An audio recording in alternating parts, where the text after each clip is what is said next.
Students, कैसे हैं आप सब। तो आज की सीडीपी की क्लास में हम करेंगे लर्नर विद लर्निंग डिफ़िकल्टीज़।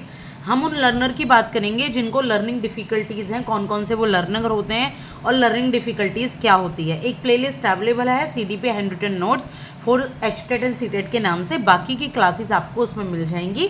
चलिए स्टार्ट करते हैं। देखिए, सबसे पहले हम समझेंगे मीनिंग। तो जो चिल्ड्रन होते हैं, चिल्ड्रन सफरिंग फ्रॉम सीरीज, यहाँ पे सीरीज या learning difficulties are labelled as serious. ये सीरीज नहीं है, ये सीरियस है। Serious learning difficulties are labelled as learner with learning difficulties. सबसे पहले जो बच्चे होते हैं जिनको सीरियस लर्निंग डिफ़िकल्टीज होती हैं, लर्निंग डिफ़िकल्टीज मतलब क्या होता है, लर्निंग डिफ़िकल्टीज होती हैं कुछ ऐसे काम जिसमें बच्चा खुद को हेल्पलेसनेस समझता है, जो खुद वो नहीं कर पाता, उसकी एकेडमिक परफॉर्मेंस थोड़ी सी लो होती है। और वो जैसे कि फिजिकल हैंडीकैप्ड लोग होते हैं ना, किसी की सहारे की थोड़ी सी ज़रूरत होती है, तो ऐसे ये लोग होते हैं, इन्हें लर्निंग डिफ़िकल्टीज़ होती हैं, इनको सीखने में कठिनाई आती है।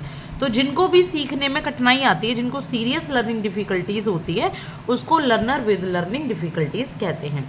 अब ये जो लर्निंग डिफ़िकल्टीज़ हैं, ये क्यों होती हैं? ये कुछ डिसऑर्डर्स होते हैं जो हमारी साइकोलॉजिकल प्रोसेसेस में होते हैं, यानी कि जो हमारी मेंटल प्रोसेस में होते हैं। कुछ इंटरेस्टिंग फैक्टर होते हैं, कुछ एक्सट्रिंसिक फैक्टर होते हैं। इंटरेस्टिंग होते हैं अंदरूनी फैक्टर, जैसे ब्रेन में कोई न्यूरोलॉजी का कोई डैमेज हो जाए, कोई प्रॉब्लम आ जाए। एक्सट्रिंसिक फैक्टर कौन से होते हैं? मेंटल रिटार्डेशन, जो मंद बुद्धि होते हैं। सेंसरी इम्पेयरमेंट, यानी कि जो सेंसेस हैं, 5 सेंसेस होते हैं आपके, आइज, ईयर्स, स्किन, नोज और कौन सा होता है पांचवा, बताइए। आइज, ईयर्स, स्किन, नोज और टंग। तो इन पांचों सेंसेस में थोड़ा इम्बैलेंस सा होता है, ये इम्पेयरमेंट होते हैं। इमोशनल डिस्टर्बेंस जब होती है बच्चे को, वो स्वयं की इमोशंस को नहीं संभाल पाता, ज़्यादा एग्रेसिव हो जाता है बच्चा, या फिर काफ़ी लो रहता है। या कल्चरल डिफरेंसेस होते हैं कुछ फैक्टर, जिससे कि लर्निंग डिफ़िकल्टीज़ आती हैं। कोई कैसे कल्चर में रह रहा है, कैसे एनवायरनमेंट में रह रहा है। लैक ऑफ एजुकेशनल जो अपॉर्चुनिटीज़ होती हैं वो नहीं मिल पाती, तो ये लर्निंग डिफ़िकल्टीज़ होती हैं। अब करेक्टरिस्टिक्स क्या हैं लर्निंग डिसेबल्ड बच्चे के? तो देखिए, जो लर्निंग डिसेबल्ड बच्चे होते हैं, सबसे पहले उनको प्रॉब्लम आती है किसी भी लैंग्वेज को यूज़ करने में। अब देखिएगा, वो लैंग्वेज का यूज़ बहुत अच्छे तरीके से नहीं कर पाते। सब में नहीं होती है दिक्कत, कुछ डिफ़िकल्टीज़ में होती हैं, कुछ में नहीं होती। तो कोई भी करेक्टरिस्टिक्स ऐसा नहीं है कि वो सब में हो। तो एक्विजिशन कैसे लैंग्वेज का, कि किसी को इंग्लिश सीखने में प्रॉब्लम आ रही, किसी कोई अपनी ही भाषा ढंग से नहीं बोल पाता। जैसे बोलते हैं ना, मम्मी मैं यहाँ जा, बस इतना रुक गए बच्चे, तो पूरी नहीं बोल पाते। दूसरा, हाइपर एक्टिविटी होती है उनको, इम्पल्सिविटी होती है। हाइपर एक्टिविटी मतलब जल्दी हाइपर हो जाते हैं, बहुत जल्दी एग्रेसिव हो जाते हैं, गुस्सा आ जाता है बहुत।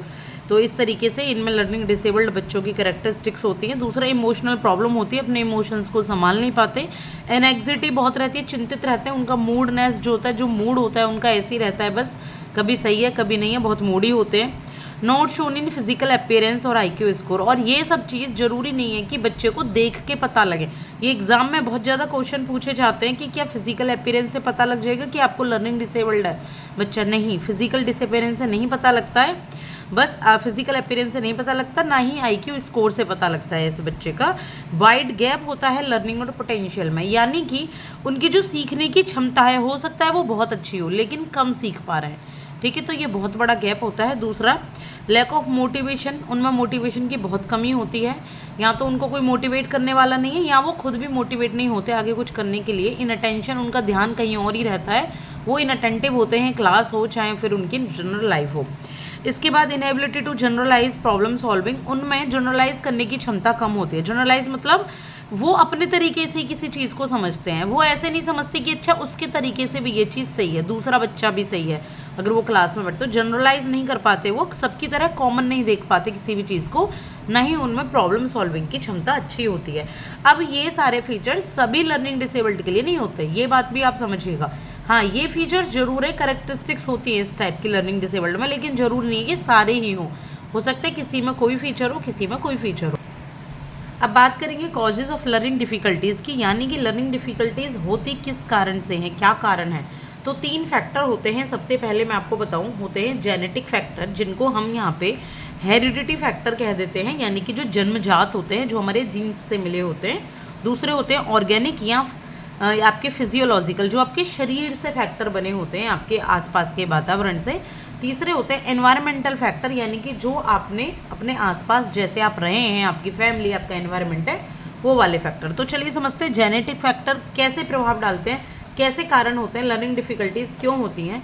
सबसे पहले transmit from generation to generation. हो सकता है बाबा दादा नाना किसी को दिक्कत रही हो कोई भी जेनेटिकली, तो वो दिक्कत बच्चे में जीन्स के थ्रू आ जाती है। इमोशनल इम्बैलेंसेस आते हैं, डिसऑर्डर्स ऑफ मेमोरी भी, ये किस वजह से आते हैं, स्पीच और लर्निंग में प्रॉब्लम आती है, फैमिली लिसनिंग में प्रॉब्लम आती है। ये सब जो है ये फैमिली हिस्ट्री में ये सारी चीज़ें होती हैं कि कोई इमोशनल इम्बैलेंस है, अपने इमोशनल नहीं संभाल पाता, किसी के फादर बहुत गुस्से वाले हैं, किसी की मदर इमोशंस नहीं संभाल पाती, मेमोरी डिसऑर्डर है, किसी को कोई चीज़ें याद नहीं रहती। बहुत सारे लोगों में होता है कि चीज़ें याद नहीं रहती, स्पीच बोलने में दिक्कत होती है, सीखने में दिक्कत होती है, ये फैमिली हिस्ट्री होती है।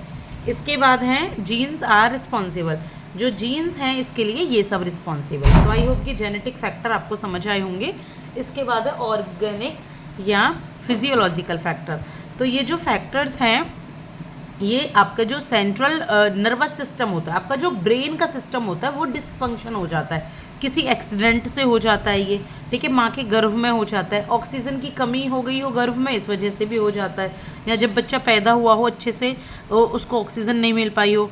जो कभी भी पेरेंट्स बच्चों को कलरिंग या फ्लेवरिंग फूड देते हैं, बच्चे जो बाजार का आइटम खाते हैं जिसमें ज़्यादा कलर्स या ज़्यादा फ्लेवर होते हैं, तो बच्चे का यहाँ पे डिसऑर्डर हो जाता है। विटामिन डेफिशिएंसी, जो विटामिन की कमी की वजह से भी ये डिसऑर्डर होता है।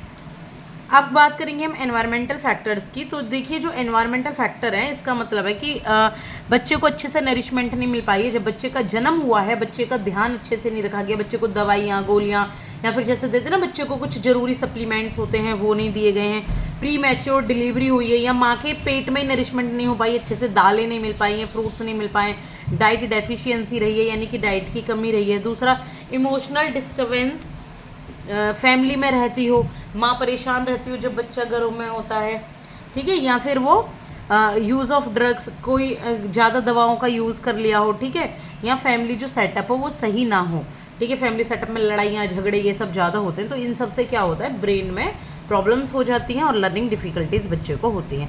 अब हम पहचानेंगे कैसे कि बच्चा जो है वो लर्निंग डिफ़िकल्टीज़ है उसके तो इसमें कुछ डिवाइसेस होती हैं, एक होती है नॉन टेस्टिंग डिवाइसेस और एक होती है testing devices. Non testing devices क्या हैं, इनमें कोई भी टेस्ट करने की ना डिवाइस की ज़रूरत नहीं होती, ना इलेक्ट्रॉनिक ना किसी प्रकार की, सीधे ऑब्जर्व करके पता लग जाती है क्लास में एक टीचर को, रेटिंग स्केल से पता लग जाती है जब नंबर वगैरह बच्चे के आ रहे होते हैं क्लास में, जब असेसमेंट होती है तो रेटिंग स्केल है, चेकलिस्ट है, इंटरव्यू है, ओपिनियन ऑफ टीचर्स यानी कि टीचर्स की ओपिनियन ले ली जाए कि कौन बच्चा कैसा है, इंटरव्यू बच्चे का किया जाए, चेकलिस्ट यानी कि कुछ ऐसी चीज़ें कुछ चीज़ें बनाई जाएँ कि बच्चा किसी चीज़ को लिख कितना पा रहा है, याद कितना, आजकल मिल रहा है ना बच्चों के जो आप यहाँ पे ये मार्कशीट वगैरह लेकर आते हो तो पूरा परफॉर्मेंस मिलती है आपको, तो वो नॉन टेस्टिंग डिवाइसेस होती हैं। अब बात करेंगे टेस्टिंग डिवाइस की, तो कुछ स्टैंडर्डाइज टेस्ट होते हैं, कुछ एबिलिटी टेस्ट होते हैं, कुछ अचीवमेंट टेस्ट होते हैं, कुछ डेली असेसमेंट सिस्टम होते हैं। इनके थ्रू आप पता लगा सकते हैं कि कितना बच्चा लर्निंग डिफ़िकल्टीज़ है, कितनी बच्चे में है और क्या क्या एजुकेशनल प्रोविज़न की उनके लिए ज़रूरत है। तो कैसे होंगे एजुकेशनल प्रोविज़न, सबसे पहले कि बच्चे के लिए ना एक स्पेशलाइज्ड स्कूल या स्पेशलाइज्ड क्लास लगाई जाए। अब ये नहीं कहा है कि इंक्लूसिव एजुकेशन ना हो, देखिए अब सबको इंक्लूसिव एजुकेशन दी जा रही है, चाहे कैसे भी स्टूडेंट हो सबके साथ मिलकर पढ़ाई होगी ताकि एक दूसरे से सीख पाए, लेकिन यहाँ बच्चे को जब लर्निंग डिफ़िकल्टीज़ है तो एक स्पेशल क्लास की ज़रूरत होती है। जैसे आपने देखा ना आमिर खान की मूवी कौन सी थी, तारे ज़मीं पर।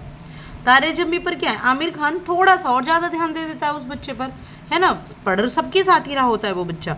तो ये एजुकेशनल प्रोविज़न है, यानी कि एजुकेशन में आप क्या ध्यान रख सकते हैं। दूसरा, कोई स्पेशल रिमेडी दी जाए बच्चे को, एजुकेशनल प्रोग्राम चलाए जाएँ, बच्चे को एनिमेशन के थ्रू पढ़ाया जाए, चार्ट के थ्रू पढ़ाया जाए, जिससे वो अच्छे से समझ पाए।